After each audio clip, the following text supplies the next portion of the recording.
শেখ হাসিনা সহ তার দলবলের একই অন্যায়ের জন্য, একই অত্যাচারের জন্য, আমার ভাইকে হত্যা করার জন্য, বিডিআর হত্যা করার জন্য, হাজার শ্রমের জন্য বিচারে কাঠগোলায় তাদেরকে দাঁড়াতে হবে। ইসলামী আন্দোলন বাংলাদেশ বান্দরবান জেলা শাখা কর্তৃক আয়োজিত আজকের এই গণজমাতের সম্মানিত সভাপতি, প্রধান অতিথি, জুলাই আগস্ট বিপ্লবের অন্যতম অভিভাবক, আমাদের প্রাণপ্রিয় নেতা শাহ হাদিস আল্লামা মুফতি সৈয়দ মোহাম্মদ ফয়জুল করিম শাহকে চরমোনাই, ইসলামী আন্দোলন বাংলাদেশের চট্টগ্রাম বিভাগীয় শাখার সম্মানিত সাংগঠনিক সম্পাদক জনাব জান্নাতুল ইসলাম সহ দায়িত্বশীল বৃন্দ, সাংবাদিক বন্ধুগণ, প্রশাসনে দায়িত্ব নিয়োজিত কর্মকর্তা কর্মচারীবৃন্দ, সকলকে ইসলামী আন্দোলন বাংলাদেশের পক্ষ থেকে আপনাদেরকে আন্তরিক অভিনন্দন এবং মোবারকবাদ জানাচ্ছি। আমার শেখ বিস্তারিত আলোচনা রাখবেন।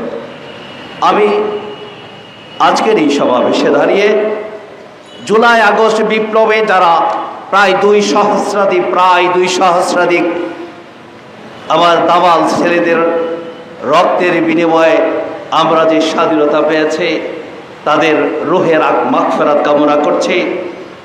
হাজার হাজার ভাইয়েরা আহত, পঙ্গুত্ব বরণ করেছেন, তাদের সুস্বাস্থ্য কামনা করে আলোচনা করতে চাই। জুলাই আগস্ট বিপ্লবের ইতিহাস ছিল, বাংলাদেশের ইতিহাস ছিল,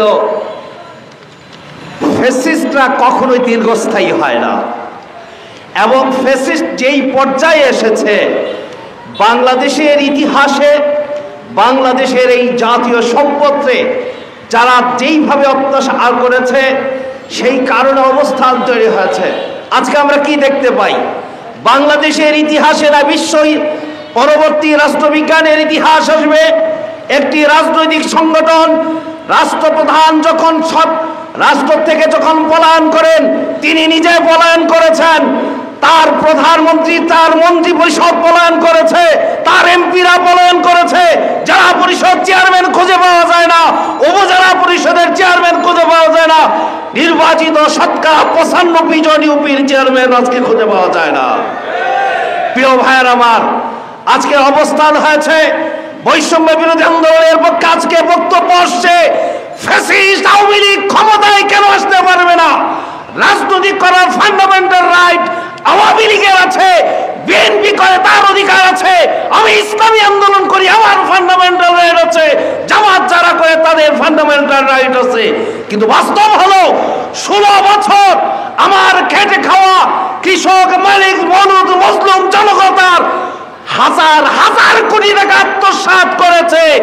আওয়ামী লীগের উপর থেকে নিচ পর্যন্ত একটা লোক কি বলেছে এই কাজটা তারা ঠিক করে নাই? বলছে? প্রবাদ আছে, আমরা স্কুপ পড়েছি, অন্যায় করে যে আর অন্যায় সহজে সমান অপরাধ। যেই জন্য ওই কাস্টুরিতে যখন বিচার আসবে, শেখ হাসিনা সহ তার দলবলের একই অন্যায়ের জন্য, একই অত্যাচারের জন্য, আমার ভাইকে হত্যা করার জন্য, বিডিআর হত্যা করার জন্য, হাজার শ্রমের জন্য বিচারে কাঠগোলায় তাদেরকে দাঁড়াতে হবে। দ্বিতীয়ত হলো, আমার সম্পদ দিয়ে গেছেন, সম্পদ ফিরিয়ে আনা লাগবে। প্রিয় ভাইয়ের আমার, তৃতীয়ত হলো, বাংলাদেশের স্বাধীনতার 53 বছরের শেষ হয়ে 54 চলেছে, দেশটাকে একটা চকলেটের মতো স্বাধীনতার 53 বছরে যারাই ক্ষমতা আসছে কেউই চাঁদা বাদ দেয় নাই। বাংলাদেশের ইতিহাসে হাতে গোনা কিছু সম্পদ ছাড়া, হাতে গোনা কিছু এমপি ছাড়া যারা বলতে পারবে না আমাদের সম্পদ লুণ্ঠন করে নাই। সেই জন্য স্বাধীনতার 54 বছরে প্রমাণ হয়েছে উলামা একরাম অর্থাৎ আল্লাহ বেরো, খোদা বেরো, মুত্তাকি ব্যক্তি ছাড়া বাংলার লাল সবুজের সোনার বাংলা কখনোই সূর্যের মুখ দেখবে না, আলোর মুখ দেখবে না। এবং আমাদের যে উলামা একরাম যারা আছেন, ইসলামী নেতৃবৃন্দ আছেন, আমাদের সেকেন্ড হোম বলতে কোথাও নেই। আমাদের ফার্স্ট হোম বাংলাদেশ, আমাদের সেকেন্ড হোম কবর হবে বাংলার মাটিতে আপনাদের সাথে। প্রিয় ভাইয়ের আমার, আমি আর লম্বা আলোচনা করতে চাই না। অবস্থান তৈরি হয়েছে, ভারতকে বলতে চাই, শেখ হাসিনাকে আশ্রয় দিয়েছেন, ভালো করেছেন, ওনার মুখটারে থামান। ওনার অবস্থান তৈরি হয়েছে। আমি সম্মানিত প্রধান উপদেষ্টা উপদেষ্টা পরিষদকে বলবো, বাংলাদেশের বর্তমান যে লঙ্কা কাণ্ড হচ্ছে তার পিছনে ভারত জড়িত কিনা, তার পিছনে র জড়িত কিনা, ইনভেস্টিগেশন করুন। বাংলাদেশকে অস্থিতিশীল একটি রাষ্ট্র কায়েম করার যে ষড়যন্ত্রের নীল নকশা হচ্ছে কিনা আমরা অনুরোধ করব তাড়াতাড়ি ব্যবস্থা গ্রহণ করুন। শেষ কথা বলতে চাই, আমার ভাই মজিব ভাই বলে গেছেন বিস্তারিত। ফার্স্টম্যান যারা বাইরের থেকে আসছেন তাদের কথা পরে বললাম। এই পার্বত্য অঞ্চলে বান্দরবনে এই যুব সমাজ যারা আছেন তাদের কি ভোট বান্দরবনে হলো না তাদের পিতৃভূমির আগের জায়গায় হলো? আপনারা কি বান্দরবনে এলাকায় আপনারা কি ন্যাশনাল আইডি কার্ড পাইছেন? কারা কারা পাইছেন ন্যাশনাল আইডি কার্ড? কারা কারা পেয়েছেন?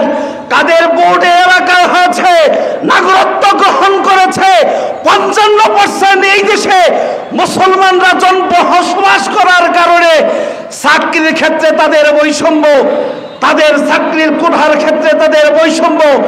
আমি প্রধান উপদেষ্টাকে বলবো, প্রথম দিন বক্তৃতার সময় আপনি জাতির উদ্দেশ্যে ভাষণের সময় আদিবাসী বলেছেন, নট আদিবাসী, উপজাতি এবং বাঙালি, উপজাতি এবং বাঙালি মিলে একটি কমিটি হবে, একটি সংস্থা করা হবে, একটি সংহতা করা হলে এদেশের বিশৃঙ্খলা তৈরি হবে। এই জন্য বলবো, মুসলমান প্রাধান্য হচ্ছে, জেলা পরিষদ গঠন হচ্ছে, এখানে খ্রিস্টান ধর্মের পতন হচ্ছে, বিভিন্ন ধর্মাবলম্বীরা কাজ করছে, তারা পেকুড়া বানাচ্ছে, তাদের উপাসনালয় বানাচ্ছে। আমাদের মসজিদ ধর্ম মন্ত্রণালয়ের মাধ্যমে যেখানে কমিউনিটি আছে তাতে ব্যবস্থা গ্রহণ করার আহ্বান জানাচ্ছি। অনুমতির বিলম্ব পার্বত্য চট্টগ্রামের বৈষম্য দূর করে এখানে সুজলা সফলা শস্য শ্যামলা একটি সোনার বাংলা কায়েমের আহ্বান জেনে আমার কথা শেষ করতে চাই। দেখা হবে রাজপথে, দেখা হবে আন্দোলনে, দেখা হবে বিপ্লবে।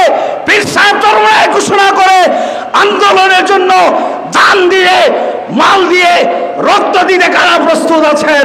আল্লাহ আমাদেরকে তৌফিক দান করুন সুন্দর একটি প্রোগ্রাম করার জন্য। বান্দরবান ইসলামী আন্দোলনের সম্মানিত নেতৃবৃন্দকে